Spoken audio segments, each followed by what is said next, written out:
और एक बड़ी खबर दे दें बुलेटिन में आपको। यूपी में बुलडोजर कार्रवाई रोकने की मांग का ये मामला है। सुप्रीम कोर्ट में आज बुलडोजर की कार्रवाई पर समाअत की जाएगी।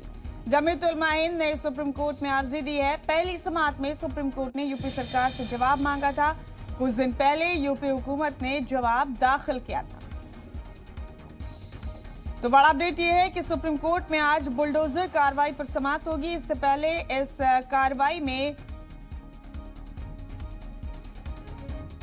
इस कार्रवाई को लेकर अर्जी लगाई गई थी सुप्रीम कोर्ट में। तब पहली समाअत में सुप्रीम कोर्ट ने यूपी हुकूमत से इस बाबत जवाब मांगा था। तो कुछ रोज पहले यूपी हुकूमत ने अपना जवाब दाखिल कर दिया है। आज फिर इस मामले पर सुप्रीम कोर्ट में समाअत होगी। बुलडोजर वाली कार्रवाई के खिलाफ सुप्रीम कोर्ट में अर्जी लगाई गई है। तो यूपी सरकार से पिछली समाअत में सुप्रीम कोर्ट ने जवाब मांगा था और कुछ रोज पहले यूपी सरकार ने जवाब दाखिल कर दिया था।